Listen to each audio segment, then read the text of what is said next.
Teman-teman, sekali lagi terima kasih atas kehadirannya untuk berkenan memenuhi undangan konferensi pers pada malam ini. Izinkan kami menyampaikan 5 poin yang insya Allah mohon diteruskan kepada publik, terutama rakyat di Kalimantan Selatan. Pertama, sekali lagi saya ingin mengucapkan terima kasih yang tidak terhingga kepada seluruh saja relawan-relawan Haji Denny Defri, rekan-rekan partai koalisi, dan juga seluruh masyarakat pendukung yang saya tahu pada saat-saat ini terus melakukan pengawalan penghitungan rekapitulasi di setiap tingkatan. Setelah di TPS kita tahu ada di kecamatan, dan saya mendapat informasi sudah pada tahap akhir. Saya bahkan sudah mendapatkan undangan untuk hadir di penghitungan pada level kabupaten. Saya sekali lagi meminta semua untuk terus mengawal dan waspada atas proses rekap yang sekarang sudah menuju masa-masa finalisasi. Terus kawal, terus waspada, dan jangan lupa untuk yang penting juga jaga kesehatan. Saya tahu beberapa menginap di kecamatan, bahkan bergantian begitu shiftnya. Fisiknya tentu harus kuat dan terus fit. Saya harap teman-teman tetap menjaga kesehatan, terutama di tengah situasi pandemi ini seperti sekarang. Poin kedua, saya dari waktu ke waktu terus mencermati Sirekap, dan beberapa poin barangkali perlu sama-sama kita lihat dengan seksama. Apa saja itu? Tadi pagi, bahkan juga sebenarnya beberapa saat sebelumnya, saya terus diberikan informasi bahwa ada suara yang turun. Jadi ini akan kami terus capture untuk menjadi catatan. Tentu saja setiap teknologi ada kelemahan-kelemahannya. Tapi kalau suara di teknologi semacam ini ada yang turun, tentu menimbulkan pertanyaan, ada apa? Bukannya nambah, tapi turun angka di suaranya. Kalau persentase bisa naik, bisa turun, karena ada 2 pasang. Tetapi kalau suaranya, jumlah suara turun, ini kan menimbulkan pertanyaan. Yang kedua, kelambatan di satu sisi dan kecepatan di sisi yang lain. Jadi kemarin kita mencermati Kabupaten Banjarmasin yang lambat, hari ini sudah mulai agak cepat begitu. Tapi saya mencermati kelambatan di Tanah Bumbu hari ini. Dan kebetulan memang ada kabupaten-kabupaten yang kami menurut perhitungan sementara itu kelihatannya tertinggal, belum tertinggal, tapi kelihatannya tertinggal. Dan itu adalah wilayah-wilayah yang lambat. Kabupaten Banjar, Tanah Bumbu, ini wilayah-wilayah yang penting untuk dicermati. Dan berangkat dari pengalaman sebelumnya, kalau ada satu informasi mengatakan Kabupaten Banjar itu zona merah misalnya, maka saya mendapat informasi di tahun 2015 Kota Baru adalah wilayah yang rentan untuk dimanipulasi. Detik-detik terakhir itu yang kemudian menyebabkan perubahan suara akhir di pemilihan gubernur tahun 2015. Nah, ini harus kita cermati terus. Yang lebih aneh menurut saya, teknologi kok lebih lambat dari rekap manual. Ini rekap manualnya hampir selesai sudah di tingkat kecamatan. Dan kalau sudah selesai tingkat kecamatan kan tinggal dihitung di 13 kabupaten kota. Artinya sudah kelihatan sebenarnya rekap finalnya. Nah, kalau sekarang posisi Sirekap itu masih belum 70%, ini teknologi lebih lambat daripada manual ini. Kalimantan Tengah sudah 100%. Nah, yang lain-lain sudah. Kenapa Kalimantan Selatan menjadi lebih lambat? Kelambatan itu adalah salah satu indikasi adanya kewaspadaan yang perlu kita tingkatkan. Jadi saya tetap memberikan catatan kepada sistem ini, dan kita memang tentu berterima kasih ada Sirekap, tetapi ada sisi yang lain juga, ada apa ini kok sistemnya tidak sebaik yang seharusnya bekerja. Yang ketiga, saya ingin menyampaikan beberapa isu yang beredar. Kemarin sore tiba-tiba ada salah satu pimpinan dewan yang bertanya kepada saya, apa ada pertemuan dengan Pak Manbirin? Lah, kok bisa? Saya seharian kemarin ada di Batola, Ulangi, ada di Tapin, dan mengecek langsung kondisi di sana.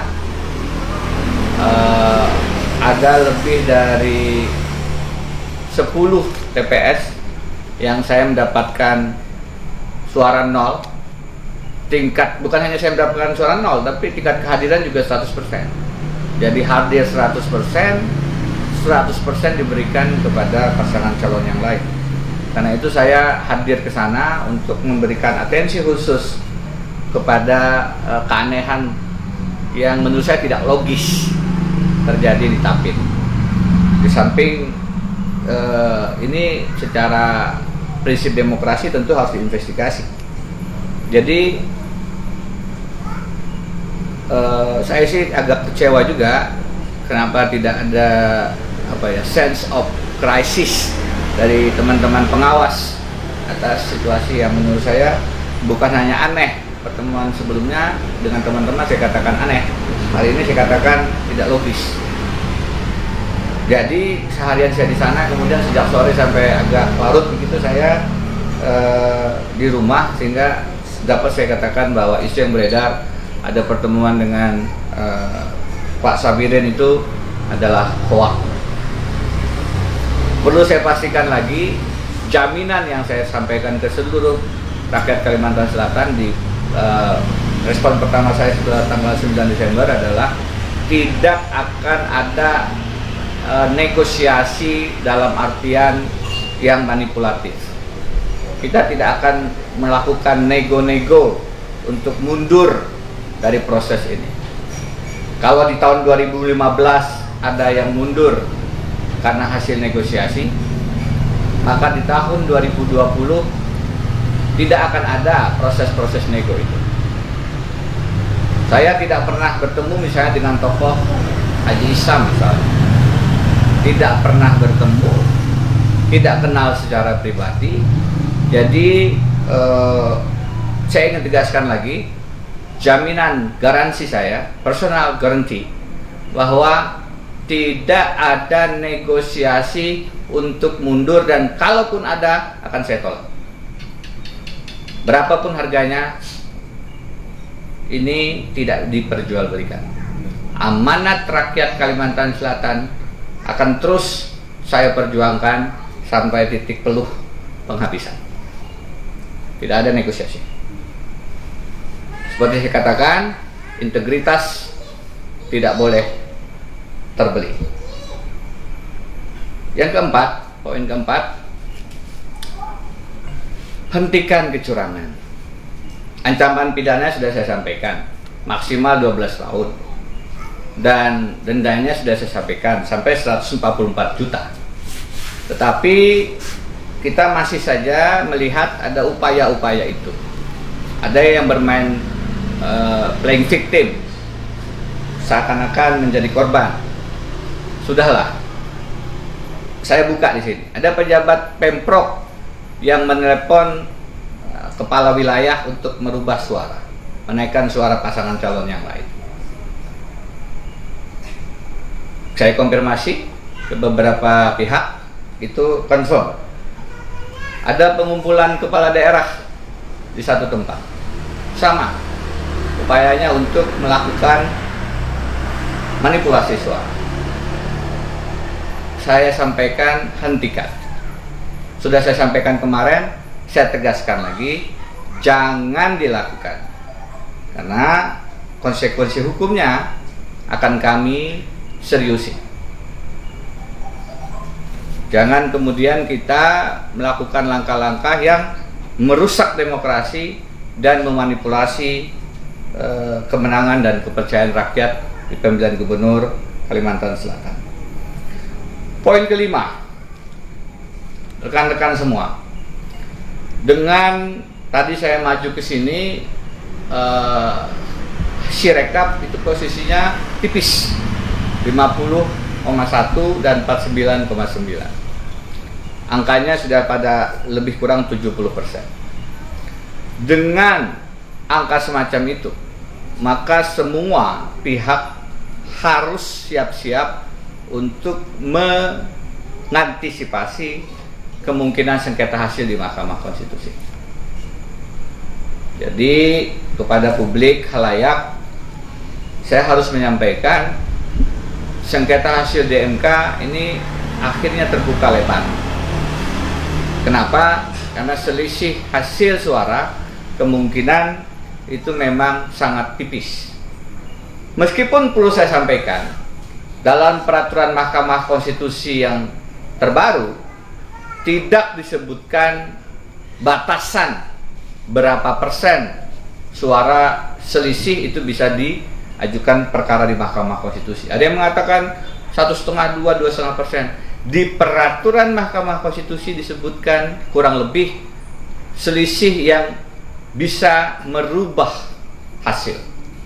Jadi lebih kurang semacam itu, tidak disebutkan berapa. Apalagi selisih sekarang posisinya sangat tipis, sehingga semua harus mengantisipasi. Alhamdulillah posisinya sekarang kami menang. Sirekap masih memberikan angka kami di atas, tetapi tentu saja kami dalam posisi menang sekalipun akan siap menghadapi gugatan dari pasangan calon yang lain. Dengan selisih suara semacam ini, semua harus siap-siap untuk beradu di Mahkamah Konstitusi.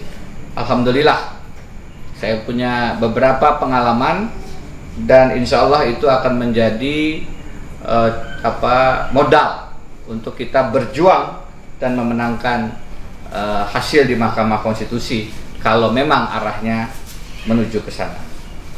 Karena itu, saya sekarang meminta tolong dan memanggil seluruh saja partisipasi masyarakat untuk ikut peran dalam mengawal proses ini. Dalam rangka persiapan ke Mahkamah Konstitusi, saya mengundang semua saja masyarakat yang mengetahui adanya indikasi-indikasi kecurangan, apapun bentuknya, dan punya bukti-bukti kecurangan, apapun bentuknya, apakah video, apakah foto, apakah suara, apapun saja, untuk mengirimkan itu kepada nomor yang kami siapkan. Nanti di video akan muncul nomornya, tapi sekarang saya sebutkan saja: 0819 777 26299. Saya ulangi, 0819 777 26299. Saya membuka ruang publik untuk mengawal proses ini dengan melaporkan ke nomor ini indikasi-indikasi dan praktek-praktek curang. Kita sudah lihat hari ini di Sungai Tambuk ada pemungutan suara ulang karena kertas suara yang sudah dicoblos kepada pasangan calon yang lain. Kami khawatir itu terjadi sebenarnya tidak hanya di satu TPS itu. Apa indikasinya? Indikasinya surat suara tidak sah sangat tinggi. Ini aneh. Ada apa? Kenapa dengan hanya 2 calon saja seberapa sulit memilih satu di antara 2? Kenapa surat suara tidak sah angkanya signifikan di beberapa kabupaten yang kami dalam perhitungan sementara cenderung tertinggal? Menurut saya ini perlu diinvestigasi secara serius, dan karena itu saya membuka ruang partisipasi publik dengan salah satunya adalah mengkolek potensi-potensi pembuktian, apakah foto, apakah gambar, apakah video, apakah suara, apapun bentuknya. Sekali lagi ke nomor yang tadi sudah saya sebutkan, 0819 777 26299.